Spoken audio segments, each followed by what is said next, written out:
Today gonna be lit. And if you came to be real with yourself, you're gonna leave impacted. I have a dream, a purpose, a destiny that I have been shown a glimpse of. What I do next is the answer to the question of who my faith is in, my own limited understanding and abilities, or the giver of the vision. Some of the weird things that we do in our cultures, in our society, with our physical presentation makes it hard at times for us to grasp spiritual truths because we manipulate and use words deceptively. We would say that we gave someone a gift, and after they acted unkindly to us, we took the gift back. But if I give you something and I take it back, I never gave it to you in the first place.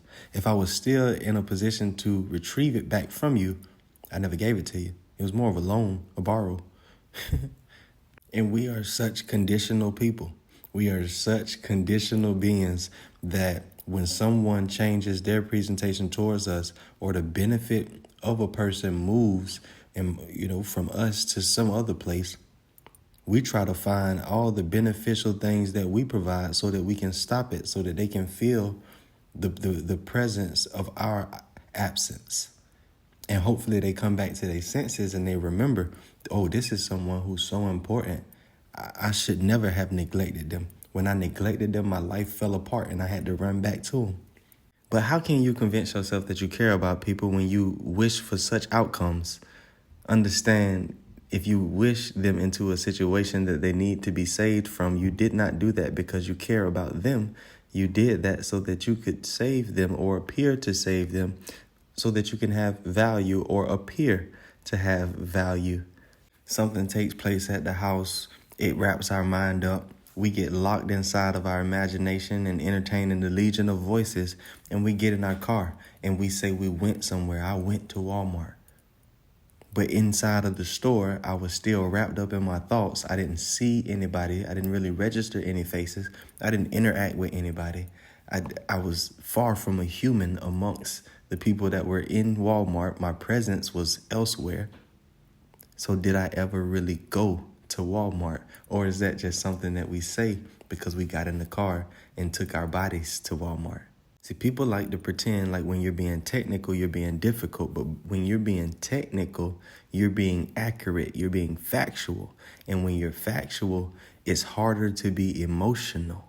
When you're being factual, it's impossible for you to blame other people like you love to do when you're trying to get out of taking accountability for the way you've conducted yourself.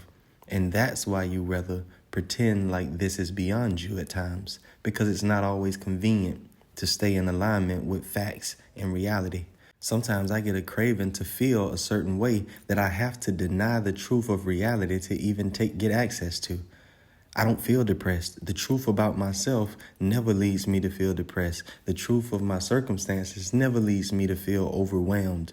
But if I want to feel like that, all I have to do is take my attention off of the truth and put it on my oppositions, put it on my obstacles. And now that my attention is giving power to what had no power prior to, you become consumed with what used to be irrelevant. There's so many people who have been given dreams, visions, ideas, and marketable approaches to acquire the abundance that belongs rightfully to them. But the only time I really ever heard the scripture referred to of will a man rob God was when the preacher was getting ready to take an offering in church, and they were trying to get us to be generous with our tithes and our offerings. But I became aware the other day of a sweet truth that no one has robbed God, to my knowledge, as much as I have. And I say that because since I was a child, my mind has operated on the level of an entrepreneur. And I've always had the gift to turn ideas into businesses.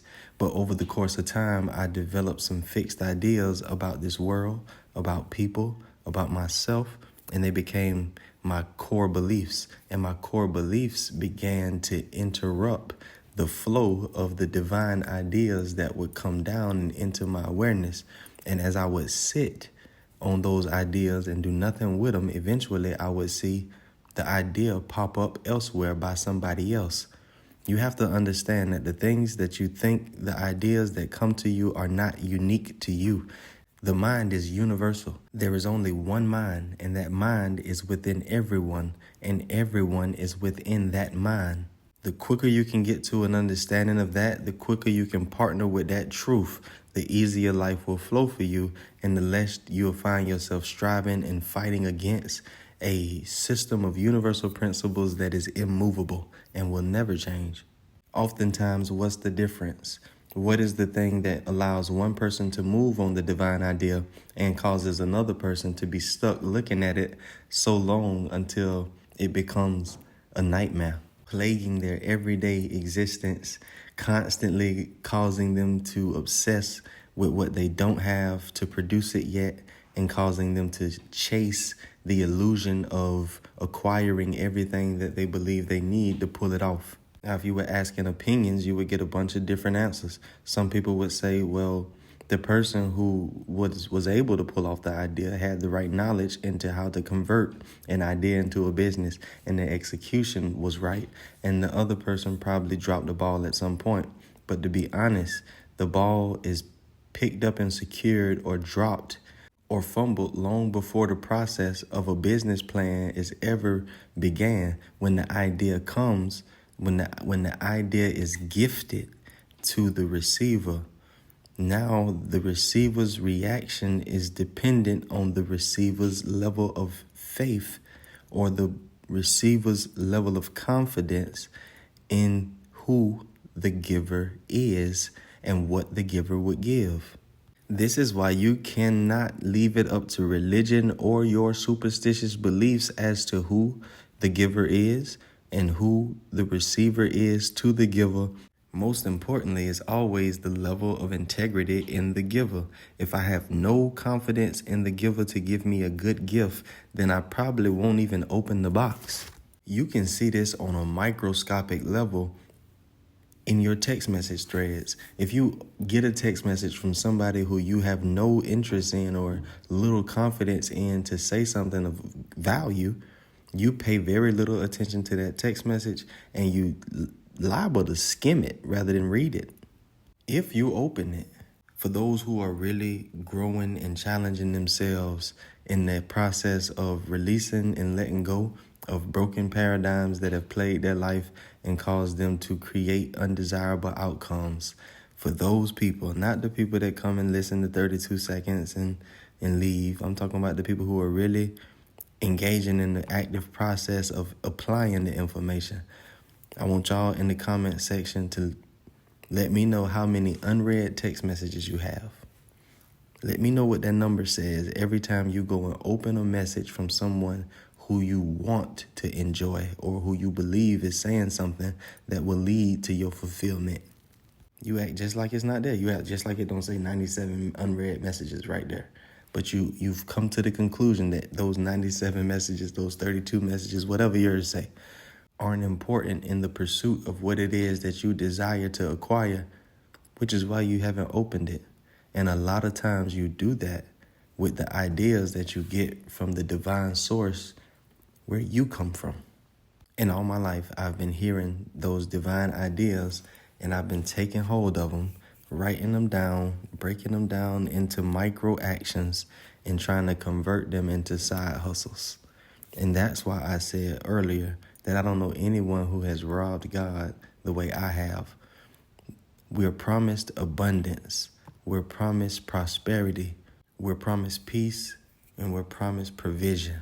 Now, there are people who have made promises to you in your life, and you found out that you were the one who either accepted, received, and believed that promise and lived your life based on that promise, or questioned the character of the person who had promised you something to the point that you never even thought that it was coming. A lot of times we say so that we're not disappointed just in case it doesn't come. But if I'm keeping myself in a place where I'm not expecting it to come, even after it was promised to me, because I don't want to be disappointed just in case I don't get it, what does that say about my level of belief in the person who gave me the promise in the first place? My actions are a clear indication that I have zero belief in the person to deliver. And a lot of times, that's what our actions reflect in the spiritual promises that we were given, which is why we do the things that we do.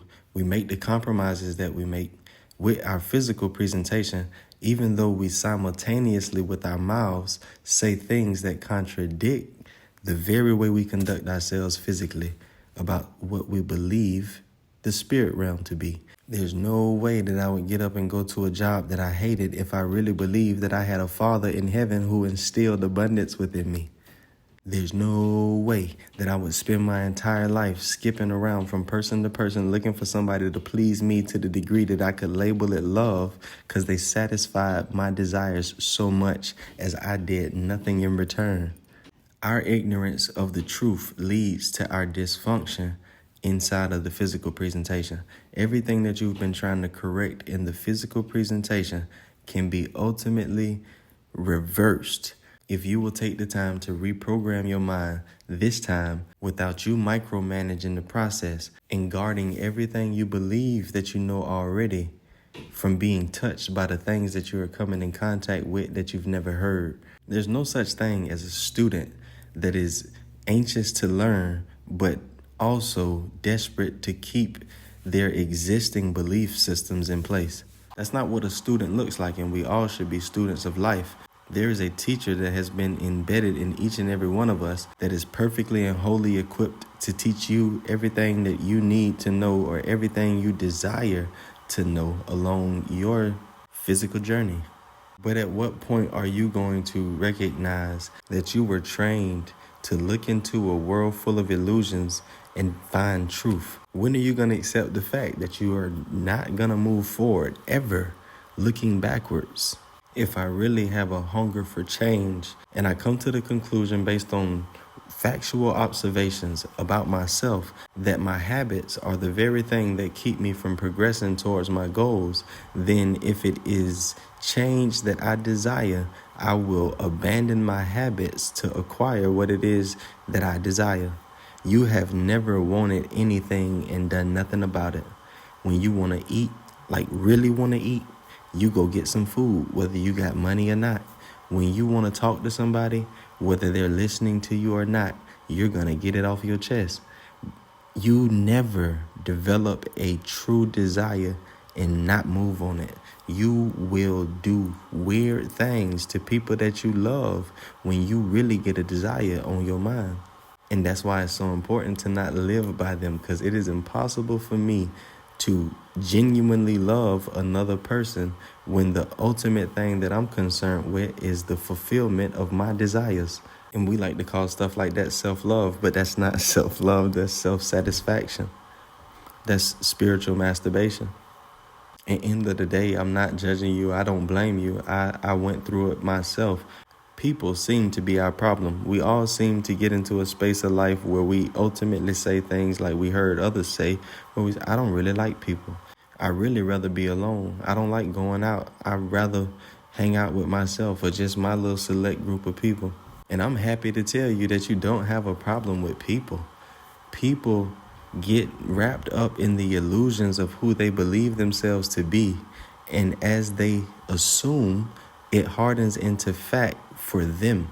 So if I believe myself to be a certain way, even if you can observe a truth about me, a factual truth about me that clearly shows that that's not factual, that's not true, that's not who that person is, my belief in that being who I am will supersede who you see me to be and the fact of who I am, and I will operate and conduct myself as I see myself to be.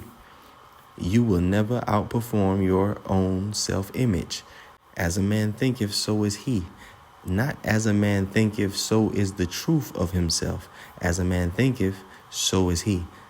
As a man thinketh, so does he conduct himself. Whoever you think you are is how you will move around the planet and present yourself. Listen, for me, it's time that we partner and marry ourselves with our words, or we shut up. Either this is my Father's kingdom, and everything in this kingdom belongs to the King who is my Father, meaning everything in this kingdom belongs to the Prince by his relationship to the King.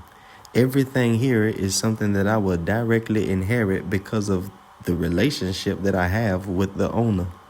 If this is my Father's house, everything in my Father's house belongs to my Father, and everything that belongs to my Father belongs to my Father's Son. If it was not for my relationship as a son with the Father, I would not have the authority to freely access what belongs to my Father. But since I am a son, and that is my Father, then I do forever have free access to the resources that are connected to my Father. The only thing it's my job to do is tend to the relationship with my Father as I give honor to what honors me. You can't afford to not know who your Creator is. You can't afford to have this fluctuating conditional picture of who God is that is based on who you know people to be, largely your parents and those who were authoritative figures in your life as you came up. Again, we're not going to sit here and act like as children, we did not expect for certain people to be struck down for telling a lie by the Father who was in the clouds that created them and was now sitting back and judging how well they were conducting themselves with very little clear instruction as to what to do. And that is the same person that we believe is the giver of our grand ideas that derive from the inside of us.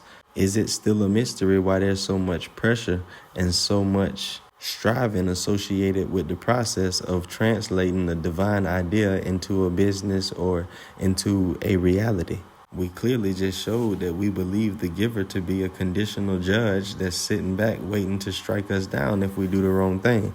So now if you place something in my hand and you tell me I'm responsible for it and it belongs to you ultimately, I actually will probably move in fear rather than in faith, because I don't want to do the wrong thing with what I was given and be condemned and be cast out or thrown aside. A lot of times people do nothing, or they'll take it into their own understanding and try to minimize it down into something that they can get their hands wrapped around and they can get their confidence aligned with, and then they move on it. But it's hardly a fulfilling process, and it's hardly satisfying outcomes, because it's not us moving on divine ideas and faith and partnering with the imagination where the reality began. It's us doing what we always do. It's us going into the ego and listening to the legion of voices and judging the chatter within us until we think that the voice that we need to take heed to has broken through once again and led us into the easy-bake salvation that we're always looking for, where someone else absorbs all the risk and we get all the reward, and we chase behind this imaginary moment that never comes and never satisfies. We're going to stay here for a while because I didn't even really talk about what it was that we looked at in the beginning, even though it's all we talked about, if that makes any sense. I have a dream, I have a purpose, and a destiny that I have been shown a glimpse of. What I do next is the answer to the question of who my faith is in, my own limited understanding, or the giver of the vision. I think today was just a reality check, was just the, hey, self-analyzing moment of turn and look at yourself. I'm not telling you to answer what you believe to be true. I'm asking you to take a moment to assess the reality of your presentation and tell me, where has your faith been previous to this conversation? Has it been in your own limited understanding of the gifts and the purposes that you believe yourself to have been bestowed with? Or has your faith always, or is your faith now turned towards the giver of the gift and the vision, who you look to provide for you what it is that you will need to bring the imagination into reality? If I get the imagination from source and I take off and run with it and try to build it with my own hands, knowing that these hands of mine aren't capable of anything without the partnership of the source who created it, then I'm just out here thieving again. I'm out here robbing to no avail. And it's a pointless journey, because I am incapable of producing the things that I see within myself without the partnership with the giver of the vision. If I do not have the partnership with my source, if I do not have the partnership with all, if I have illegitimate and misconceived ideas about source, then I will not develop the relationship that it requires to hear the whispers and be led from the inside. So I'll lean to outside sources. I'll look for teachers. I'll look for mentors. I'll look for pastors. I'll look for icons. I'll look for influencers. But please don't miss the fact that when you go and pick your teacher to save you from your dysfunction, that relationship is all built on your selection.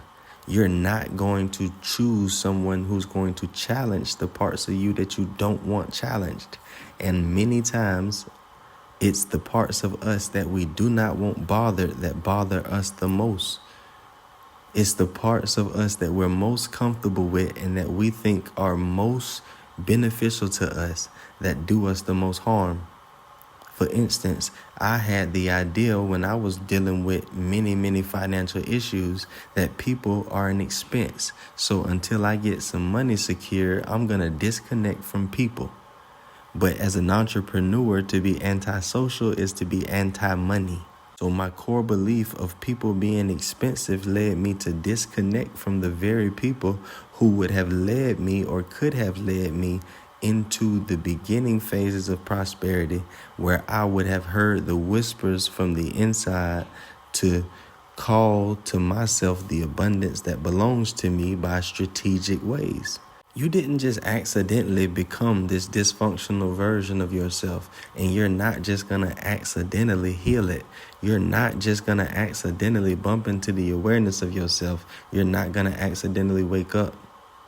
You're going to have to shake yourself. You're going to have to stir the gifts on the inside of yourself. In all your life, you've been running away from being shaken and stirred, but you've been defending yourself for all this time, and you still are constantly disturbed. Lock in. We're going to keep going on this.